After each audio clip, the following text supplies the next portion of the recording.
भागवत भगवान के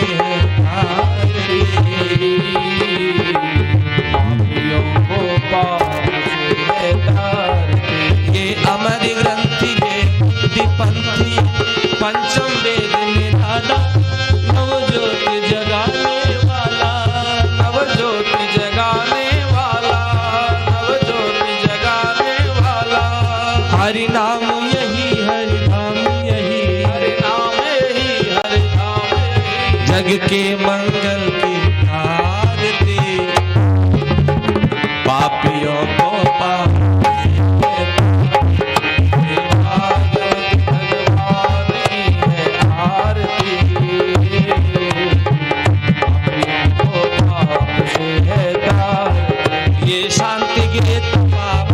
पापों को मिटाने वाला हरिदर्श कराने वाला हरिदर्श कराने वाला हरिदर्श कराने वाला ये सुख करनी ये दुख हरनी सुख करनी ये दुख हरनी श्री मधुसूदन की आरती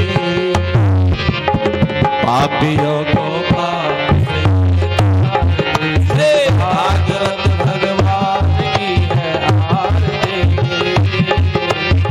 पापियों को पाप से है तारती ये मधुर बोल सतपंथ खोल सन्मार्ग दिखाने वाला बिगड़ी को बनाने वाला बिगड़ी को बनाने वाला बिगड़ी को बनाने वाला श्री राम यही घनश्याम यही घनश्याम यही प्रभु की महिमा की आरती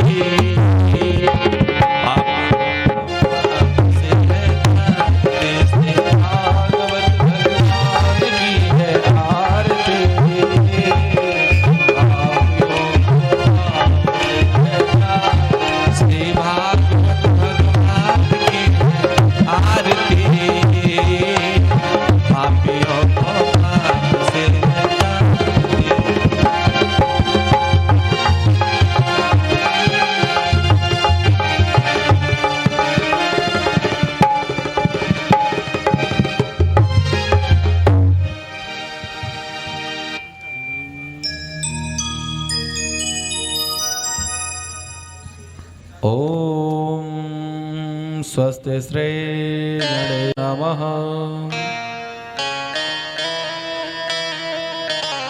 ओम श्री मातृपितृ गुरु चरण कमलेभ्यो नमः ओम श्रीमद्भागवत महापुराणेभ्यो नमः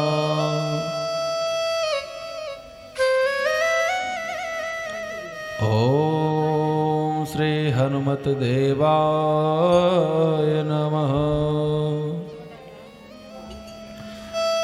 वक्रतुंड महाकाय कोटिसूर्य समप्रभ निर्विघ्नं कुरु मे देव सर्वकारेषु सर्वदा विनायकं गुरुभानो ब्रह्मा विष्णु महेश्वरो सरस्वते प्रणम्यादौ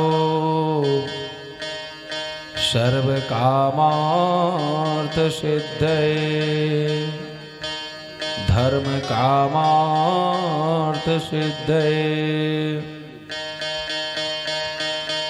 जय जय श्री राधा रमण जय जय नवल किशोर जय गोपी चित चोर प्रभो जय जय माखन चोर भक्ति भक्त भगवंत बपो चतुर नाम बपु एक, इनके पद वंदन किए, नाशय विघ्न अनेक। कथा श्रवण के रस कबर, शंभुनाथ भगवान, आइसो आसन लीजिए, सुनो वीर हनुमान। आइसो कथा ज्ञान यज्ञ का आज प्रथम दिवस। आइए हम सभी लोग इस कथा ज्ञान यज्ञ में ज्ञान की गंगा में गोता लगाने से पूर्व उस परम पिता परमेश्वर जो जगत के नियंता हैं, जगत के पालनहार हैं, उस परम पिता परमेश्वर का आइए हम सभी लोग भगवान के इस पावन नाम से अपने मन और वाणी को पवित्र करते हुए उस परमात्मा के चरणों में ले चलें। उसके बाद से जैसे परम पिता परमेश्वर चाहेंगे कथा आगे बढ़ेगा। जय श्री राधे, जय श्री श्याम। जय राधा माधव, जय कुंज बिहारी। जय राधा माधव, जय कुंज बिहारी। जय राधा माधव, जय कुंज बिहारी। जय राधा माधव, जय कुंज बिहारी। जय गोपी जन वल्लभ, जय गिरिवर धारी। वल्लभ जय गिरिवर धारी। जय राधा माधव, जय कुंज बिहारी। जय राधा माधव, जय कुंज बिहारी। जय गोपी जन वल्लभ, जय गिरिवर धारी।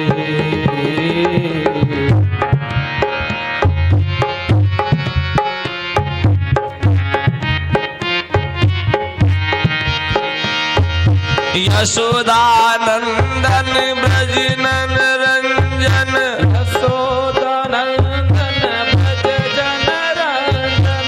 यशोदानंदन ब्रज जन रंजन। जमुना तीर बनचारी, जय कुंज बिहारी।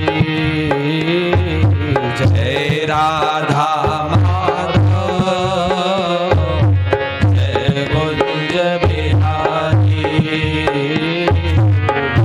राधा माधव, जय कुंज बिहारी।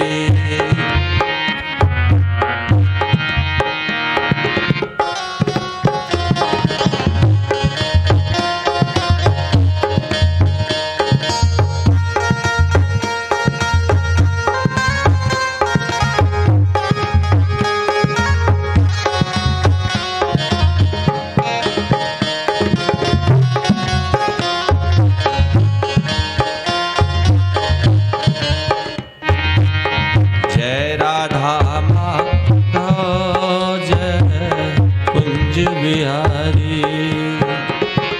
जय राधा माधव, जय कुंज बिहारी। राधा माधव, जय कुंज बिहारी। राधा माधव, जय कुंज बिहारी। जय राधा माधव,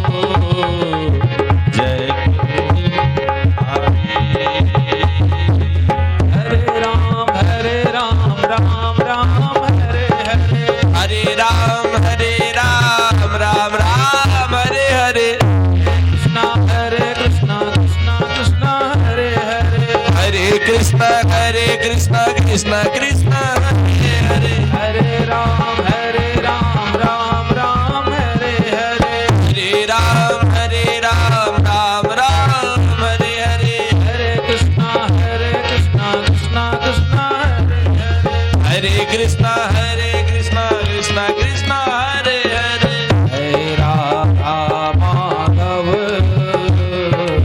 जय कुंज बिहारी जय राधा माधव जय कुंज बिहारी जय गोपी जन वल्लभ जय यमुना तिवारी जय गोपी वल्लभ जय गिरिवरधारी जय राधा माधव जय कुंज बिहारी जय राधा माधव जय कुंज बिहारी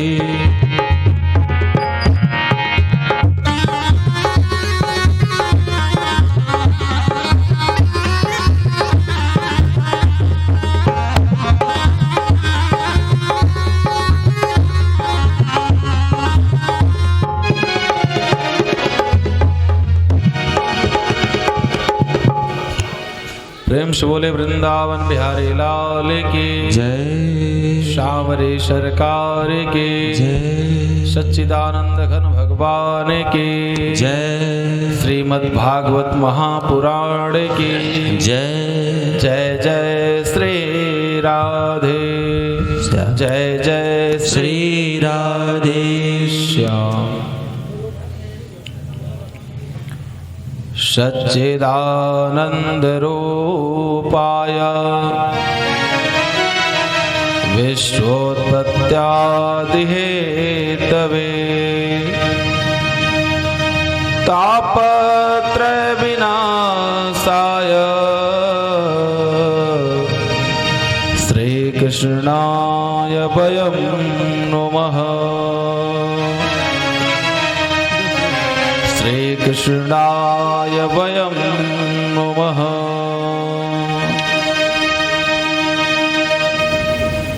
जय श्री राधे जय श्री श्याम।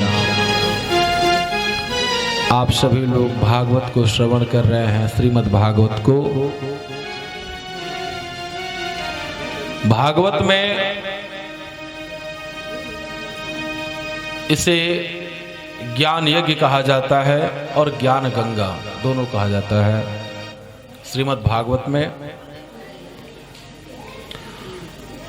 ज्ञान यज्ञ का तात्पर्य है, दो प्रकार का इस संसार में यज्ञ होता है। एक ज्ञान यज्ञ, दूसरा द्रव्य यज्ञ। जब हम सभी लोग यज्ञ करते हैं तो उसमें क्या होता है कि संसार की जो ये वस्तुएं हैं, जौ, चावल, गुड़, घी एवं अन्य जो भी सामग्रियां, उन सब का हवन करते हैं, वह द्रव्य की हवन हो गई, वस्तु की हवन हो गई। लेकिन यह जो हवन है, इस ज्ञान यज्ञ में हम सभी लोग अपने जीवन में, जो हमारे जीवन में अनेकों प्रकार के काम, क्रोध, मद, मोह, लोभ, अहंकार, तृष्णा, जो यह छुपा बैठा है हम लोगों के शरीर में, हम सभी लोग उसी का हवन इस ज्ञान यज्ञ में करते हैं। दूसरी बात, इसे ज्ञान गंगा कहा जाता है। ज्ञान गंगा का तात्पर्य है, भगवान के शरीर से दो गंगा निकली हुई हैं। एक उनके चरण से निकली हुई जो पतित पावनी गंगा है, जो भगीरथ महाराज ने इस धराधाम पर लाया, और दूसरी गंगा है जो भगवान के मुख से निकली हुई है। दोनों गंगा में अंतर क्या है? पतित पावनी गंगा और ज्ञान गंगा, यह दोनों गंगा जो हैं, आप गंगा जी में जाएंगे स्नान करने तो वहां क्या होगा कि आपको डूबने का डर रहेगा। यदि आप गहराई में उतर रहे हैं तो वहां आपको डूबने का डर है कि अधिक गहरे जल में हम ना जावें, कहीं ऐसा ना हो जावे कि हम डूब जावें। लेकिन ज्ञान की जो गंगा है, इसमें आप जितनी ही गहराई में उतरते जाएंगे, जितनी ही गहराई में ज्ञान की गंगा में उतरेंगे, यहाँ कहीं डूबने का डर नहीं है। यहाँ और नहीं तो आपका कल्याण ही हर तरह से होगा। दूसरी बात, इस ज्ञान यज्ञ में आप सभी लोग अनेकों प्रकार की कथाएं सुने होंगे, अनेकों जगह कथा सुने होंगे, अलग अलग स्थान पर भगवान की कथा। भगवान की कथा में, यह श्रीमद् भागवत महापुराण की कथा में आप सभी लोग प्रथम बात यह जान लें, भागवत में 335 अध्याय है, 18,000 श्लोक हैं, 12 स्कंद हैं, 12 स्कंद हैं, 18,000 जो है इसमें श्लोक हैं और 335 अध्याय हैं। दूसरी बात, भागवत आरंभ होने से पूर्व 6 अध्याय में महात्म्य है। भागवत का 6 अध्याय में महात्म्य है। वह महात्म्य वहीं से आपकी महात्म्य क्यों? जैसे किसी वस्तु की, आप बिस्किट खा रहे हैं या दवा खा रहे हैं, तो दवा खाने से पूर्व उसके महत्व को बताया जाता है, उसके महात्म्य को बताया जाता है कि यह दवा जो आप खा रहे हैं, इस दवा से आपको कौन सा रोग आपका ठीक हो जाएगा, इस दवा से आपको क्या लाभ होगा, यह दवा आप क्यों खाएं, दवा खाने से क्या लाभ होगा, दवा न खाने से क्या हानि होगी। इसलिए 6 अध्याय में पहले पद्म पुराण से यह क्या है, महात्म्य, जो उसकी महत्ता को बतलाई जाती है। महात्म्य को, उस महात्म्य का प्रथम श्लोक है, सच्चिदानंद रूपाय विश्वोत्पत्त्यादि हेतवे तापत्रय विनाशाय श्रीकृष्णाय वयं नुमः, श्रीकृष्णाय वयं नुमः। अब देखिए, जो लोग संस्कृत पढ़े होंगे वे लोग तुरंत जान जाएंगे कि व्यास जी, गुरु जी, महाराज जी इस कथा में क्या कह रहे हैं, इस श्लोक में क्या कह रहे हैं। देखिए, सच्चिदानंद रूपाय, सच्चिदानंद रूपाय विश्वोत्पत्त्यादि हेतवे तापत्रय विनाशाय श्रीकृष्णाय वयं नुमः। नमः एक वचन है और नुमः बहुवचन है। नमः एक वचन और नुमः बहुवचन। नमः किसी एक व्यक्ति के कल्याण के लिए, जो व्यक्ति, जैसे कोई भगवान की प्रार्थना कर रहा है भगवान को, तो नमः कह सकता है। लेकिन जब हम सबके कल्याण के लिए बात करेंगे, संसार के कल्याण के लिए, सबके कल्याण के लिए, समाज के कल्याण के लिए, तो वहां पर नुमा हो जाएगा। यहां पर श्री सुखदेव जी महाराज ने इतने सुंदर श्लोक में इसका वर्णन किया। नुमः, नमः नहीं कहा उन्होंने, नुमः कहा। सच्चिदानंद रूपाय, भगवान के जितने भी नाम हैं, भगवान के इस संसार में जितने भी नाम हैं, उन नामों में सबसे प्यारा भगवान का नाम है सच्चिदानंद। सत धन चित धन आनंद बराबर सच्चिदानंद। सच्चिदानंद रूपाय विश्वोत्पत्त्यादि हेतवे। विश्व के उत्पन्न उत्पात को, विश्व में कितने प्रकार के ताप हैं? 3 प्रकार के ताप हैं।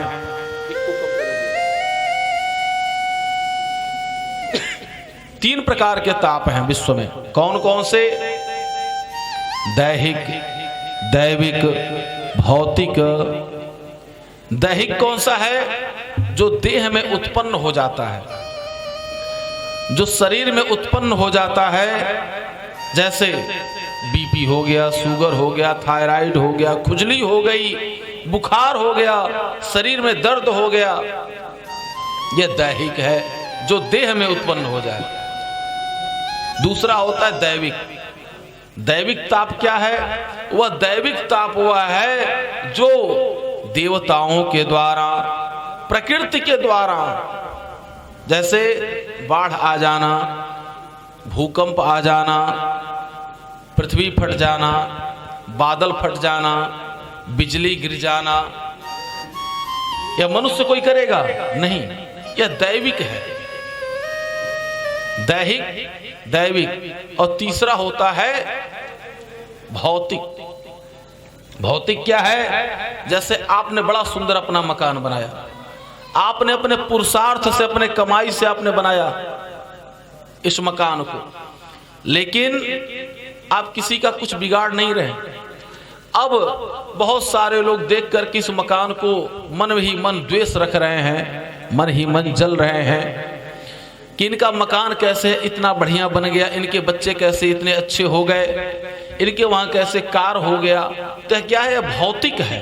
जो हम दूसरे के सुख को देख करके हम परेशान होते हैं और दूसरे के सुख को देख करके अंदर अंदर हम जो जल उठते हैं, यह है भौतिक। तो इन तीनों तापों से उद्धार होने के लिए, इन तीनों तापों से बचने के लिए, इन तीनों तापों से हम दूर रहें, यह तीनों ताप हमको कोई सता न सकें, उसके लिए हमें किसका नाम का स्मरण करना चाहिए?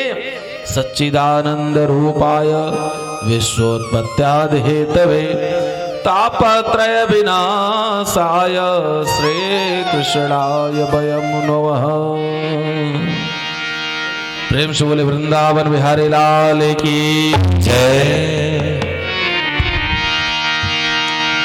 जो पेड़ हमने लगाया पहले, उसी का फल हम अब पा रहे हैं। जय हो। रचाई सृष्टि जिस प्रभु ने, वही सृष्टि सृष्टि जिस प्रभु ने, वही सृष्टि। जो पेड़ हमने लगाया पहले, जो पेड़ हमने लगाया पहले, उसी का हम रचाई सृष्टि जिस प्रभु ने, वही सृष्टि। सृष्टि जिस प्रभु ने, वही सृष्टि।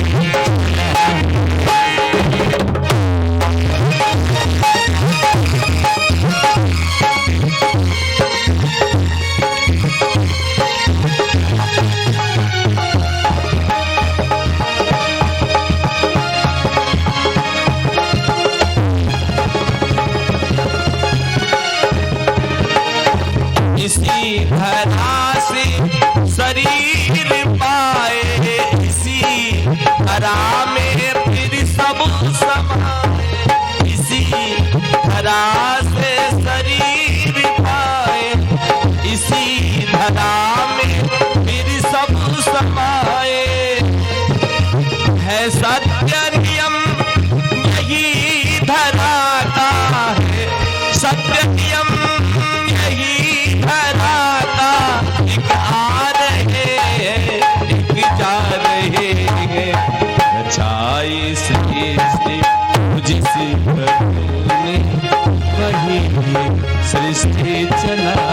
रहे। सृष्टि को जिस प्रभु ने वही ये सृष्टि चला रहे।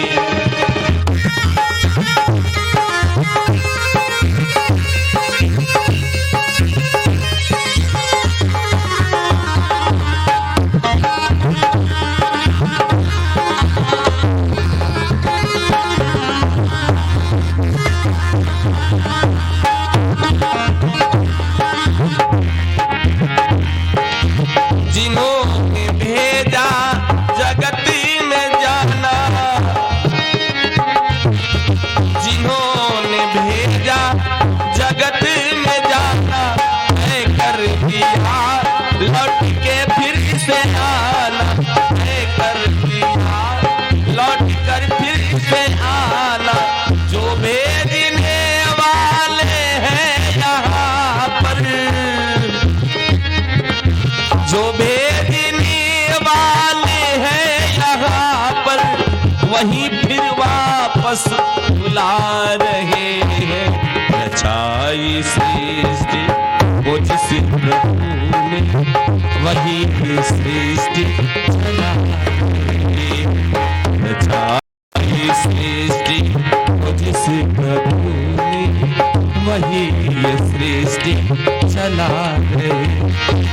जो पेड़ हमने लगाया पहले, उसी का फल हम अब पा रहे हैं।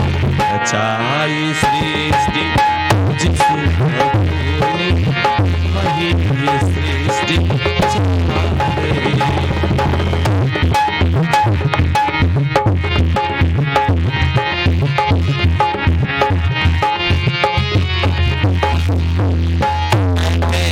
जो धान के बालियों में जो बैठे हैं, धान के बालियों में समाए मेहंदी के लालियों में, समाए मेहंदी के लालियों में, हर डाली और पत्ते में समा कर,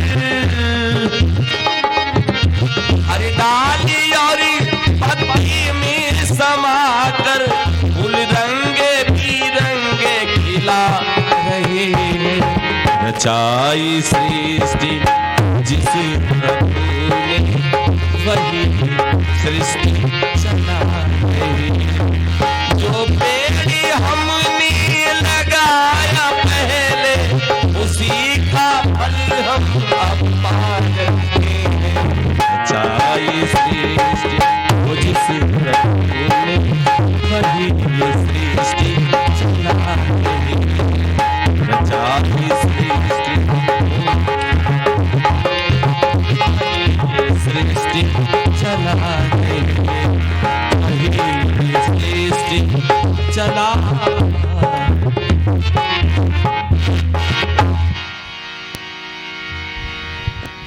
जय श्री राधे, जय श्री श्याम। एक बार त्रेता जुग माही, शंभु गए कुंभज ऋषि पाही। एक बार त्रेता जुग माही,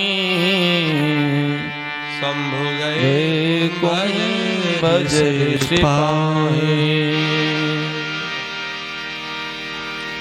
एक बार त्रेता जुग माही, शंभु गए कुंभज ऋषि पाही।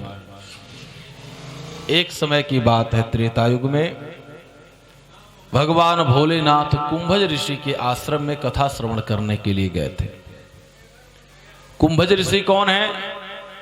अगस्त मुनि बाबा ही कुंभज ऋषि हैं। कुंभ का तात्पर्य होता है घड़ा, जो कुंभ से निकले हुए थे, इसलिए कुंभज ऋषि।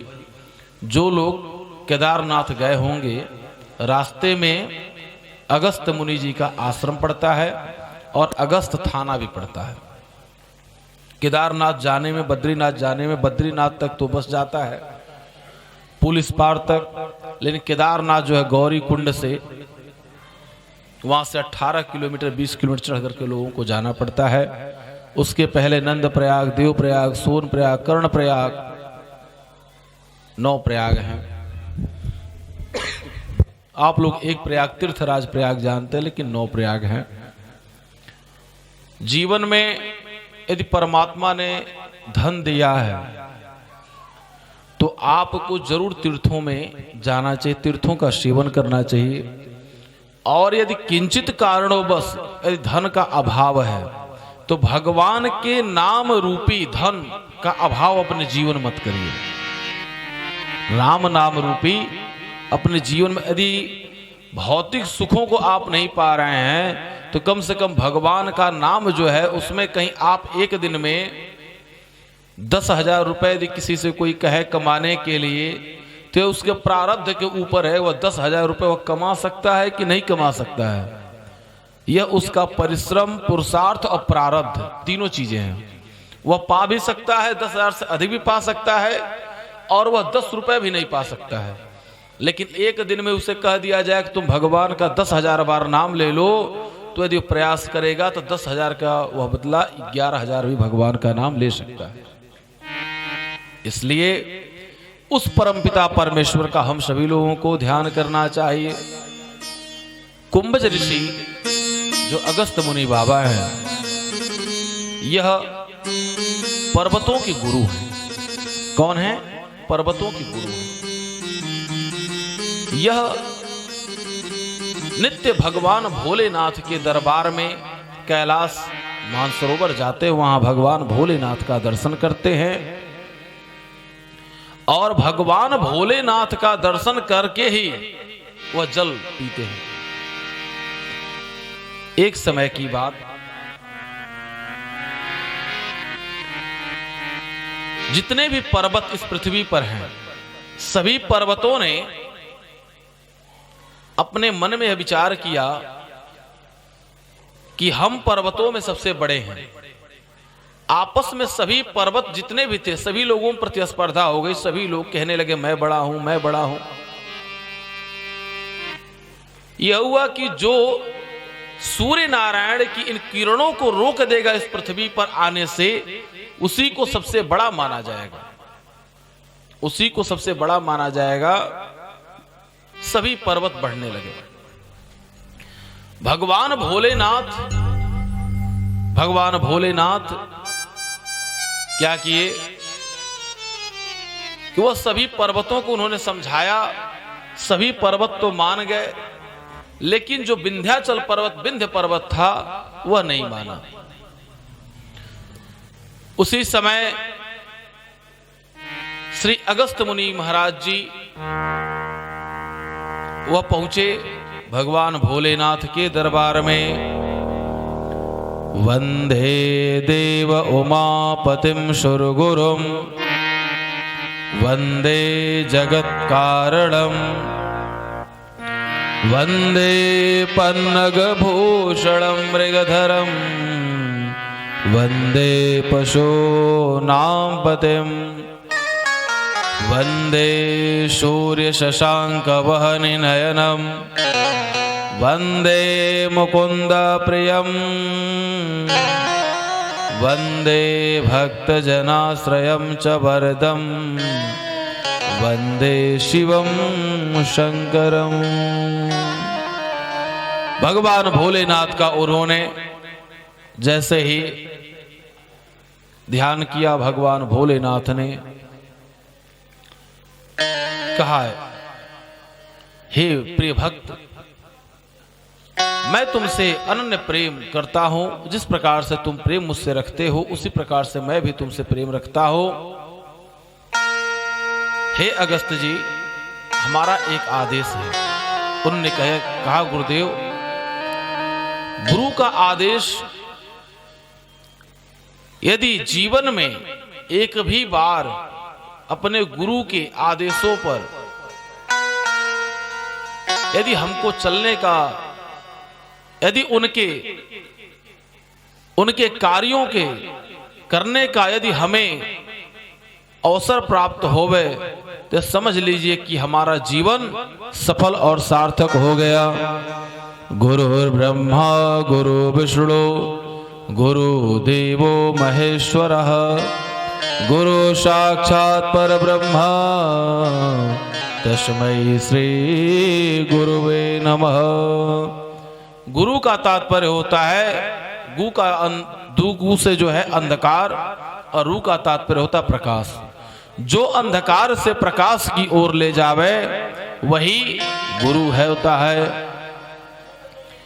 अब गुरु के वचनों का उन्होंने अपने मन में ध्यान करके गुरु की बातों पर उन्होंने कहा, हे गुरुदेव महाराज आप बताओ मैं क्या करूं। उन्होंने कहा कि हे शिष्य तुम यहां से दक्षिण भारत चले जाओ और वहां पर तुम रहना। उन्होंने कहा कि हे प्रभु आपका वहां पर दर्शन नहीं हो पाएगा। वह लगे रोने। भगवान भोलेनाथ तो कृपालु हैं, दयालु हैं। भगवान भोलेनाथ ने कहा, हे प्रिय भक्त, हे अगस्त जी, हे कुंभज जी, मैं आपको स्वयं दर्शन देने आया करूंगा। भगवान भोलेनाथ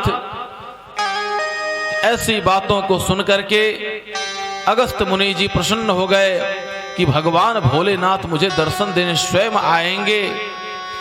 उन्होंने कहा कि हे कुंभज जी, जब मैं आऊंगा तो आप मुझे मेरे राम जी की कथा सुनाएंगे। उन्होंने कहा ठीक है प्रभु आप आइए, आपके आने से मैं अपने आप को कृतकृत्य समझूंगा। अब भगवान की बातों को मान करके उन्होंने कहा कि हे प्रभु अब तो मैं जा रहा हूं, लेकिन किस निमित्त मुझे भेज रहे हैं यह तो आप बता दीजिए। उन्होंने कहा, हे अगस्त जी, जो विंध्य पर्वत है वह विंध्य पर्वत कभी भी किसी की बात नहीं मानता, अतः आप चले जाएं और आप इस पार से उस पार दक्षिण भारत जब आप जाएंगे तो आप उससे रास्ता मांगेंगे, मार्ग मांगेंगे, और जब वह झुकेगा तब आप उधर चले जाइएगा और उससे कहिएगा कि जब तक मैं ना आऊं तब तक तुम झुके रहना। और जब वह झुका रहेगा तो पृथ्वी पर सूर्य की किरणें आती रहेंगी। उन्होंने अपने गुरुदेव भगवान को प्रणाम करके श्री अगस्त मुनि जी दक्षिण भारत की ओर चल दिए। प्रेम से बोलिए भोलेनाथ भगवान की।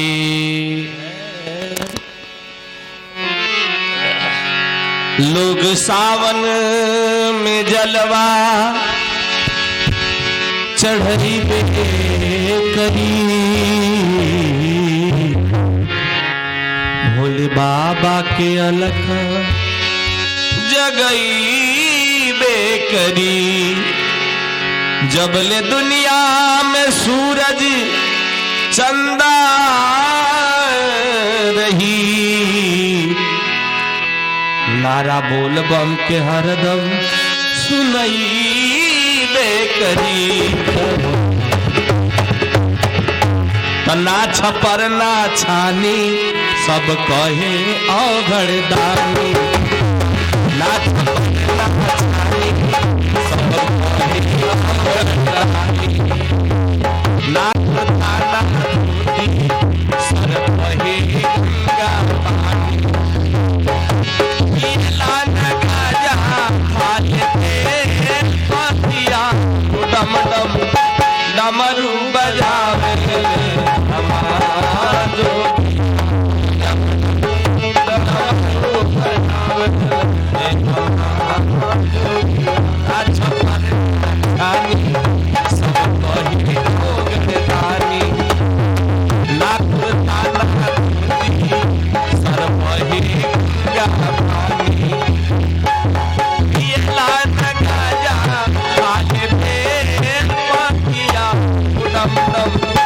डमरू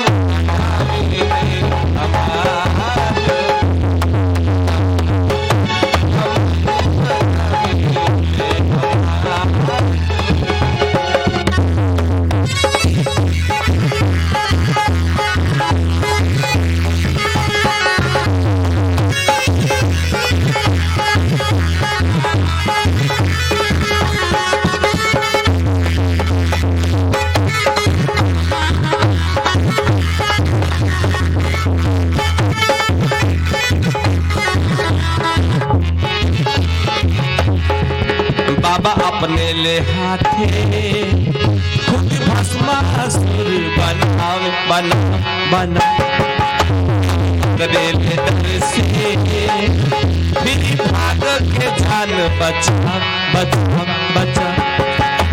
अपने ले हाथे खुद भस्मासुर बनावे करेले डर से फिर भाग के जान बचा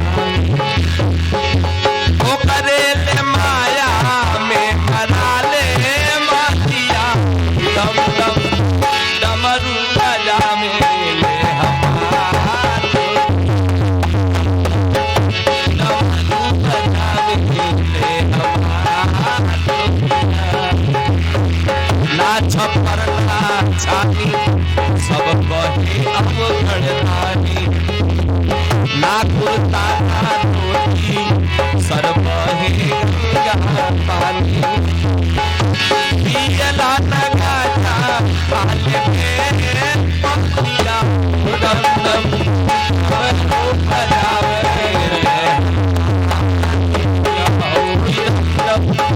हो बजावे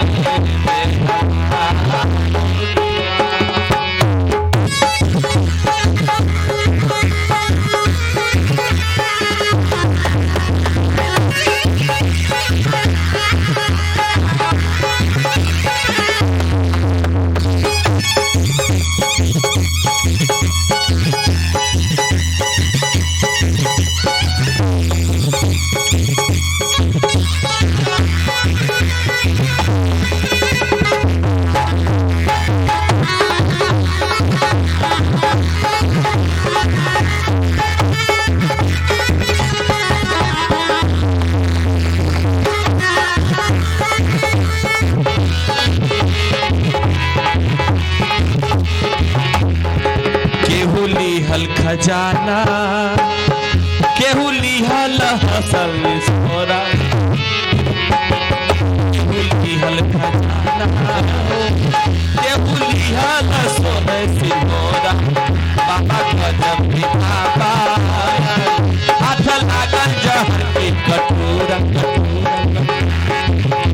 बाबा गजब भी बाबा हाथ लागल जहर की कटोरा भागा पी भुलाई रहतिया दम दम डमरू बजावे ले हमारो डमरू बजावे ना छपर ना छानी सब कही और ना कुर्ता ना धोती सर बही पियला न गाजा पाले में पंखिया दम दम डमरू बजावे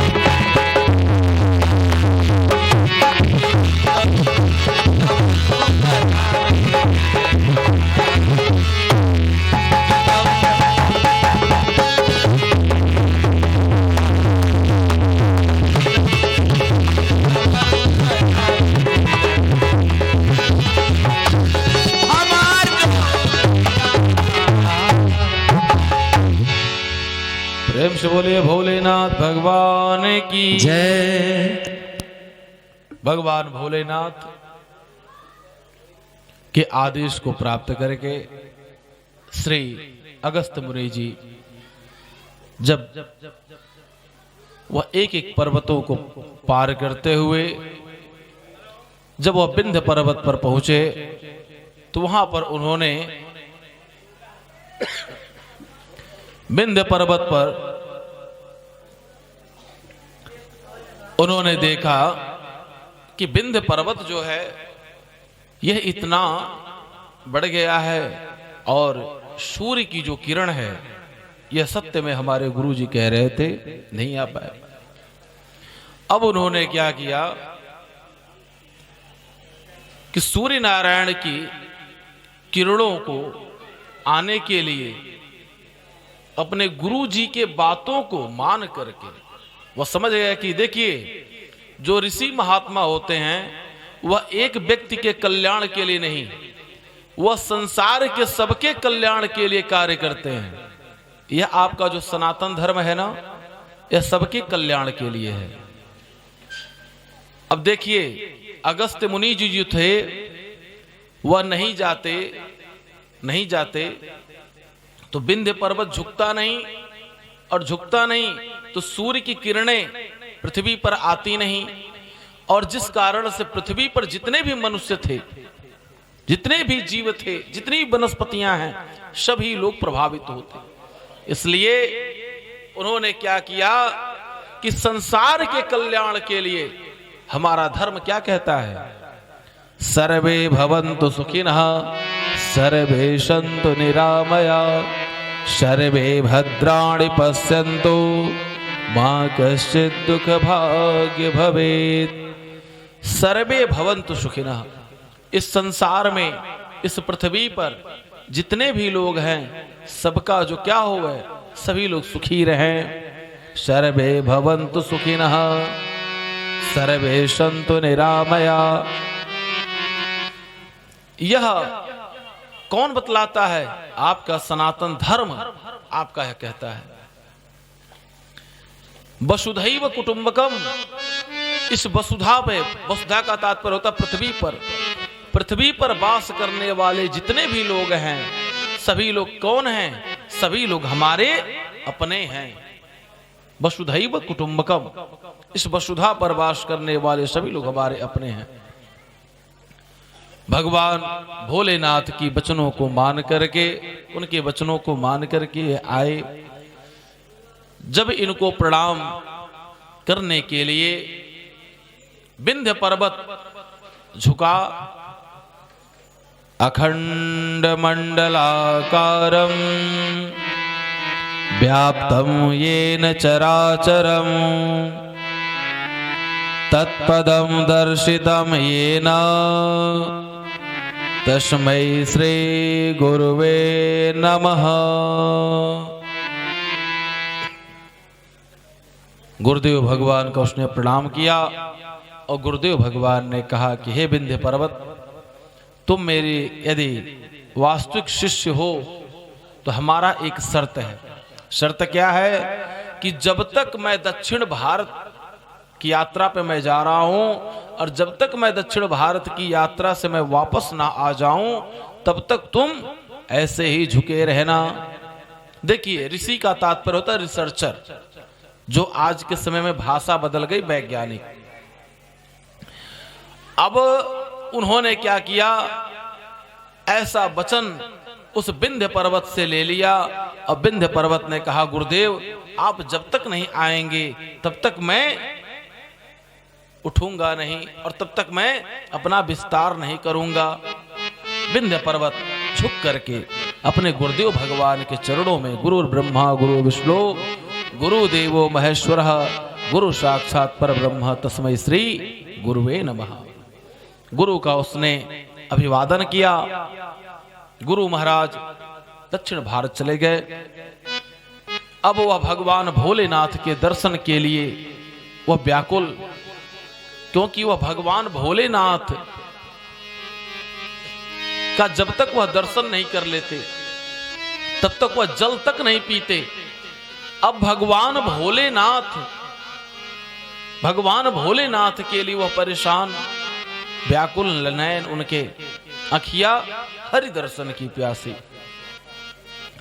अब भगवान के दर्शन के लिए वह एकदम व्याकुल हैं। भगवान ने कहा, अच्छा चिंता ना आप करिए, मैं आपको दर्शन जरूर दूंगा। क्योंकि भगवान क्या करते हैं, आप उनको भगवान कहिए, अल्लाह कहिए, गॉड कहिए, आप उनको जो भी आप देखिए, मूल सबका क्या है, एक स्थान पर पहुंचना है, ठीक। और धर्म क्या करता है, हम धर्म वही है जो सबके कल्याण की कामना करता हो। अच्छी बात वही है। सूर्य की रोशनी क्या है, वह बिना धर्म को देखे, बिना जात को देखे, गरीब अमीर किसी प्रकार का भेदभाव नहीं सूर्य की रोशनी करते, और इस पृथ्वी पर वह सबको जो है क्या करती है, रोशनी प्रदान करती है। उसी प्रकार से जो गुरु होते हैं वह क्या करते हैं, वह भेदभाव मिटा करके अपने शिष्यों का मार्गदर्शन करते हैं और उन्हें आगे जो है बढ़ाते, उनका मार्ग प्रशस्त करते हैं।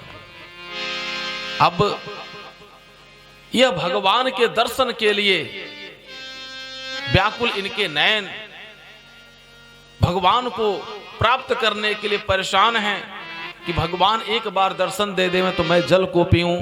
तो भगवान किसके ऊपर रीझते हैं, भगवान तो भाव के भूखे हैं।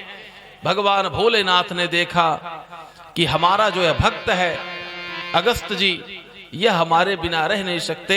भगवान को अपने बचनों का याद आया।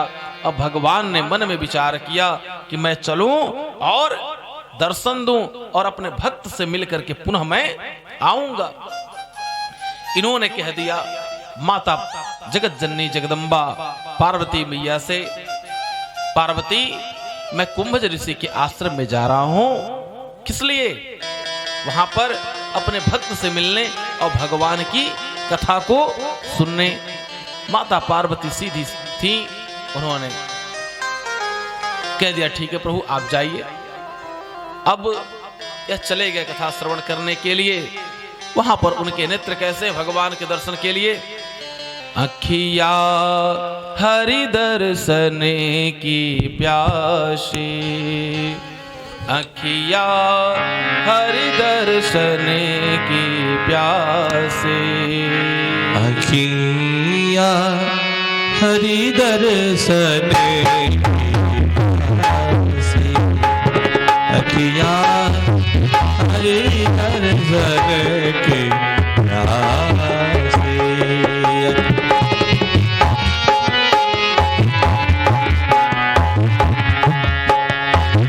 अखिया हरि दर्शन की प्यासे, अखिया हरि दर्शन के प्यासे।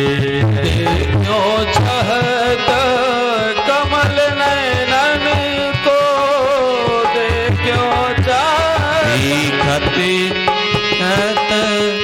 कमल नयनन को, देखो चाहत कमल नयनन को, निस दिन रहत उदासी, अखिया निस दिन रहत उदासी, अखिया हरि दर्शन अखिया हरि दर्शन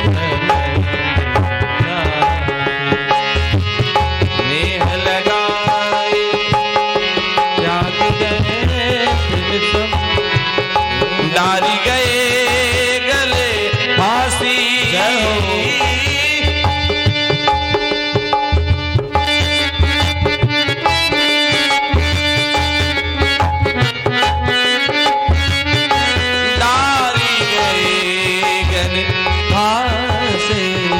अखिया हरि दर्शन की प्यासे, अखिया हरि दर्शन की प्यासे, अखिया हरि दर्शन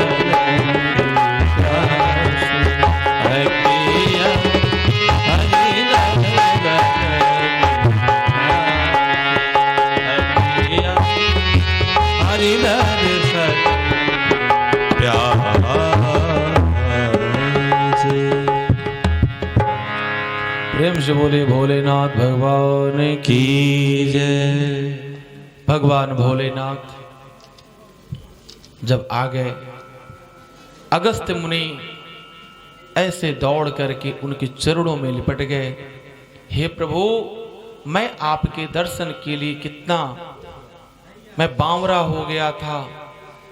भगवान भोलेनाथ ने कहा आप चिंता ना करो, मैं तो नित्य आपका, एक दिन दर्शन के लिए आप चाहते हो, मैं नित्य आपका दर्शन करने में स्वयं आऊंगा। भगवान ने क्या कहा कि आप एक दिन दर्शन के लिए चाह रहे हो और मैं नित्य आपका दर्शन करने के लिए आऊंगा।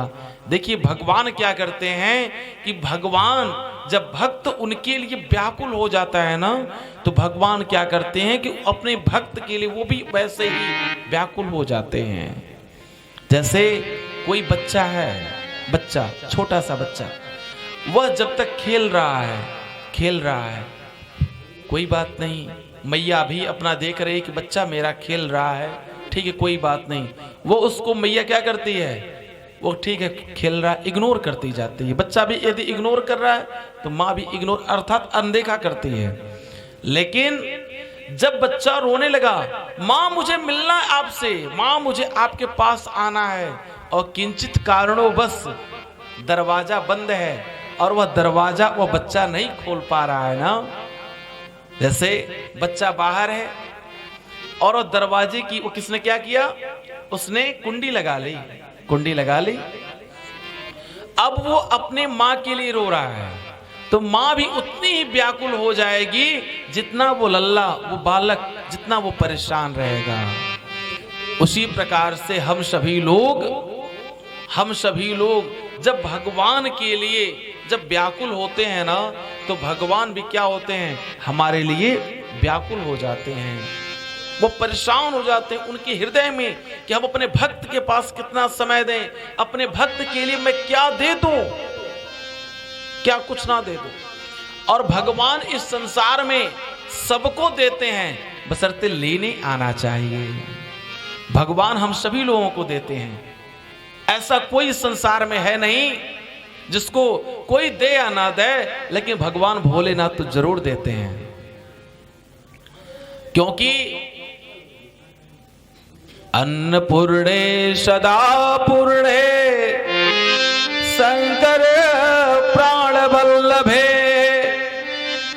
ज्ञान वैराग्य सिद्ध्यर्थम भिक्षाम दे च पार्वती माता च पार्वती देवी पिता देवो महेश्वरः बांधवा शिव भक्ता स्वदेशो भुवन्द्रयम्। एक समय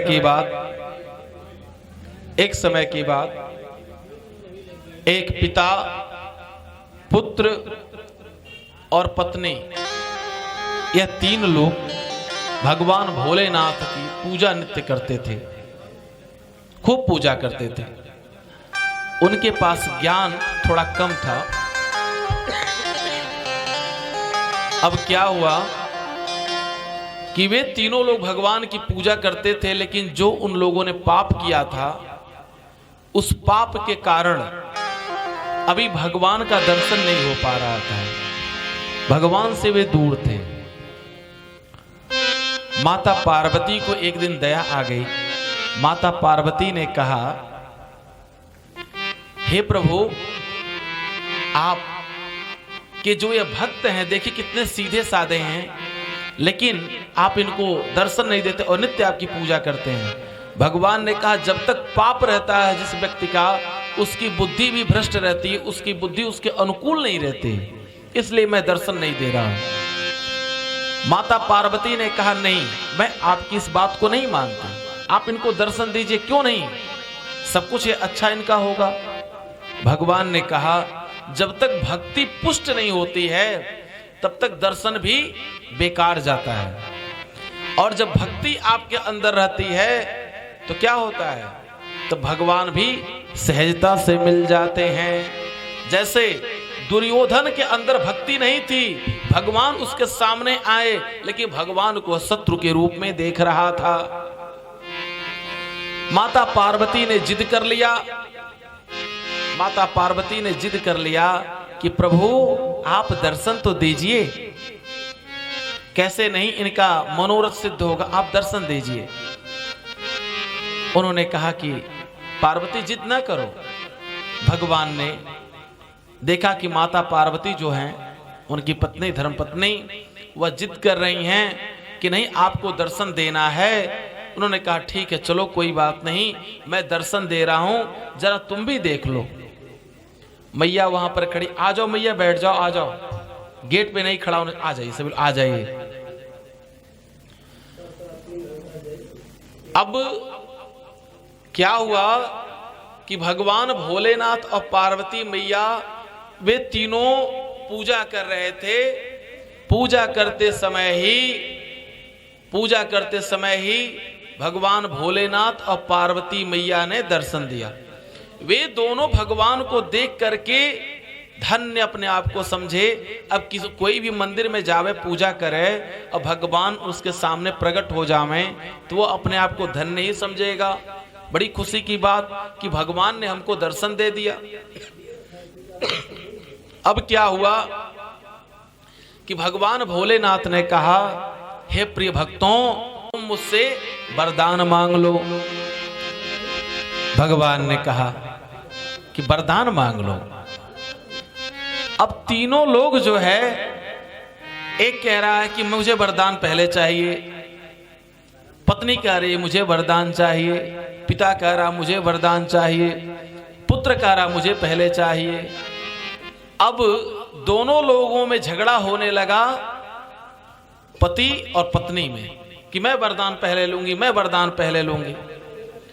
पुत्र बेचारा देख रहा था, उसने कहा यह माता पिता हमारे दोनों श्रेष्ठ हैं, पहले ये लोग वरदान ले ले, मैं फिर मैं वरदान मांग लूंगा। अब दोनों लोगों में आपस में लड़ाई झगड़े होने लगे तो पति जी बेचारे थोड़े से कमजोर थे, वो हार गए। उन्होंने कहा कि ठीक है, कोई बात नहीं, आप ही जो है देवी जी, आप ही पहले वरदान मांग लो। भगवान ने कहा, अरे जल्दी से मांगो वरदान, मुझे जाना भी तो है। अब उन्होंने वरदान क्या मांगा कि मैं संसार की सबसे सुंदर स्त्री बन जाऊं, संसार की सबसे सुंदर स्त्री मैं बन जाऊं। भगवान ने कहा, एवमस्तु, जाओ आप जो संसार की सबसे सुंदर स्त्री बन जाओ। जैसे ही वह सुंदर स्त्री बनी, उसी समय राजा का काफिला जा रहा था। जब राजा का काफिला जा रहा था, राजा ने देखा कि इतनी सुंदर स्त्री जो है यहाँ पर, अरे ये तो हमारी राजमहल में होना चाहिए, ये यहाँ पर क्या कर रही। उसने कहा सिपाहियों से, अरे इस सुंदर स्त्री को बिठाओ और ये हमारे महल की महारानी रहेगी। अब यह गरीबी देखी थी, इसने कुछ उस प्रकार से पाया नहीं, लेकिन उसको यह भूल हो गई कि हमारे उस दुख के समय में हमारा पति भी हमारे साथ था। उसने क्या किया कि वह अपने पति का, पुत्र का, सबका परित्याग कर करके वह राजा के रथ में बैठ गई। राजा के रथ में जब बैठ गई, राजा लेकर के जाने लगा। अब वह एक भी बार पीछे मुड़कर ना देखे, ना अगल देखे, ना बगल देखे। वो सिर्फ इतनी खुशी में कि अब मैं महारानी बन जाऊंगी, मैं इतनी सुंदर हो गई, विश्व की सबसे सुंदर रूपवान मैं स्त्री हो गई। अब क्या हुआ कि बेचारा पति हाथ जोड़े देख रहा है कि शायद एक बार पलट करके मुझे देख देवे, एक बार पलट करके मुझे देख देवे। लेकिन वह क्यों पलट करके देखे? क्योंकि वह तो आज उसके खुशी का, आज उसके आनंद का, आज जो है एकदम चरम सीमा पराकाष्ठा रही। अब वह मन ही मन विचार करने लगे कि मैं क्या करूं, दुख के समय में मैंने किस किस प्रकार से इसको ला करके भोजन कराया, किस किस प्रकार से मैंने परिवार को चलाया। भगवान भोलेनाथ ने विचार किया। उन्होंने कहा, अरे भाई तुम भी वरदान मांगो, एक तो मांग ली, तुम मांगो। अब भगवान भोलेनाथ के वचनों को सुन करके वह क्रोध में था। उसने कहा कि हे प्रभु, वह जो मेरी पत्नी जा रही है राजा के उस रथ पर बैठ करके, जो सुंदर अपने आप को बना करके जा रही है, वह सूकरी हो जाए। सूकरी का तात्पर्य सुअर हो जाए। ब्रजभाषा में उसे लोग कहते हैं जो है छोना कहते। अब वह सूकरी हो जाए। अब वह सूकरी हो गई। राजा ने देखा कि जो अभी अभी स्त्री इतनी सुंदर थी वो, हमारे रथ पर चढ़ी इतनी सुंदर थी, यह पल भर में यह सुकरी सुअर हो गई, कहीं ऐसा तो नहीं है राक्षसी है और अपने वेश को बदल रही है। अब उसने क्या किया कि उसको मारते हुए वहां से भगाया, वहां से मारते हुए भगाया। अब बेचारा लल्ला हाथ जोड़े जो पुत्र था वो देख रहा है कि माता जी सुंदर बनने के चक्कर में भगवान से, भगवान कुछ देने वाले भी थे, तो भगवान के उस वरदान को सुंदर बनने में उन्होंने जो है व्यर्थ कर दिया और पिताजी मैया को सुअर बना दिए। अब मैं क्या करूं? अब लल्ला लगा विचार करने के, यदि मैं धनवान होने का, ऐश्वर्यवान होने का, गुणवान होने का वरदान मांगता हूं तो मां मेरी सुअर ही रह जाएगी। वह विचार लगा करने बेचारा, अब वह विचार करके उसने क्या मांगा, हे प्रभु यदि आप मुझे दे सकते हैं तो ही वरदान दीजिए कि हमारे माता पिता जैसे पहले थे वैसे पुनः हो जाए। अब देखिए देने वाले में कमी नहीं। भगवान ने कहा हे पार्वती देखिए मैंने देने के लिए तीनों को दिया, लेकिन लेने नहीं आया तो मैं क्या करूं? देने के लिए मैंने तो तीनों को दिया, पिता को भी दिया, पुत्र को भी दिया, पत्नी को भी दिया। उसी प्रकार से इस भगवान जैसे आज बहुत सुंदर बात, कभी कभी जब समय मिलता है तो हम लोग बैठ करके आपस में धर्म की ही बात करते हैं। शर्मा जी से, यह शर्मा जी, शर्मा ग्रुप के जो ब्राह्मण होते हैं, शर्मा, शर्मा का मतलब यह नहीं कि, और भरत व्यास शर्मा जो उनके यह रिलेटेड हैं। अब इन्होंने कहा कि गुरुजी भगवान 100 रुपए देकर को, 100 रुपए क्या है, वह जैसे पिता 100 रुपए दिया कि बेटा इसका ले जाकर के बाजार से सामान खरीद कर लेके आना, और उस बेटा ने क्या किया, वो 100 रुपए ले जाकर के उसने मदारी में देखिया, सिनेमा हॉल में खर्च कर दिया और घर पर आया तो खाली हाथ आया। उसी प्रकार से जो हम लोगों की उम्र है, हम लोग अपने उम्र को गंवा दे रहे हैं और जब वहां जाएंगे तो खाली हाथ जाएंगे।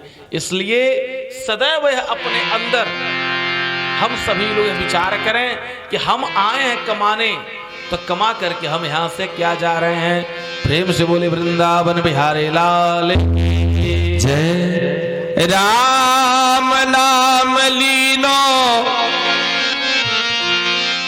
ना, राम नाम लीनो ना, कृष्ण नाम लीनो, तूने भरी जवानी में तू डूब के मर जा रे, चल हर पाके तू डूब के मर जा रे, चल हर पाके। ना राम नाम लीनो ना, कृष्ण नाम लीनो, तूने भरी जवानी में जय हो डूब के मर जा रे, चल हर पाके डूब के मर जा रे, चल हर पाके।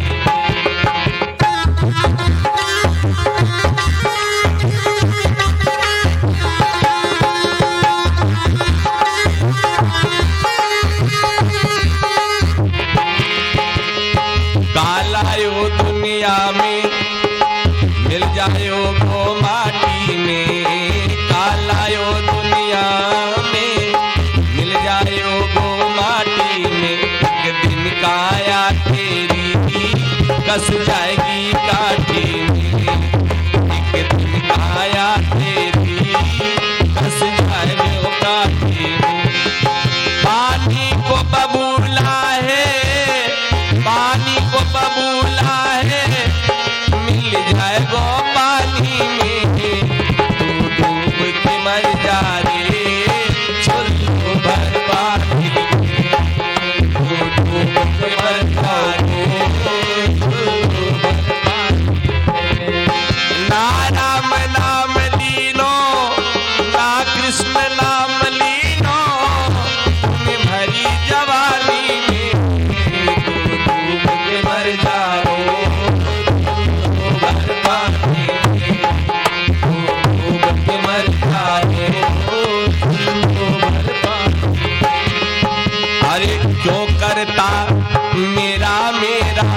यहाँ कुछ भी नहीं है तेरा, क्यों करता है मेरा मेरा, यहाँ कुछ भी नहीं है तेरा। एक दिन होगा भैया तेरा मरघट में तेरा, एक दिन होगा भैया तेरा मरघट में तेरा। कुछ कमा के ले जा रे, कुछ कमा के ले जा रे, ऐसी जिंदगानी में डूब के मर जा रे, भर पानी में डूब के मर जा रे, भर पानी में। भजन कर मस्ती जवानी में, बुढ़ापा किसने देखा है, भजन मस्ती जवानी में, बुढ़ापा आँख से दिख नहीं पाओगे, कान से सुन नहीं पाओगे, पाँव से चल नहीं पाओगे, कथा तक पहुँच न पाओगे, पाँव से चल नहीं पाओगे, कथा तक पहुँच न पाओगे। और कथा सुन मस्ती जवानी में, बुढ़ापा किसने देखा है, कथा सुन मस्ती जवानी में, बुढ़ापा। कर सच्ची भक्ति है, भक्ति से मुक्ति है, इस भक्ति से भैया मिल जाएगी मुक्ति है। बालापन खोयो, सारा जीवन खोयो, यूं आना कहानी में लो भर पानी,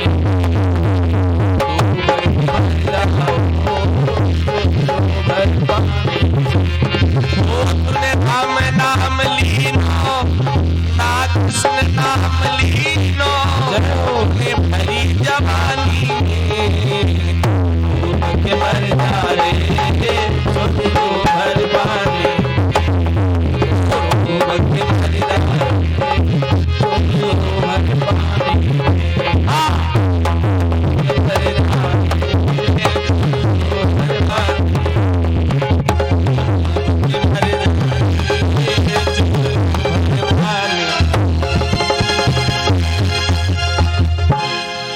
प्रेम से बोले वृंदावन बिहारी लाल की जय। जय जय श्री राधेश्याम।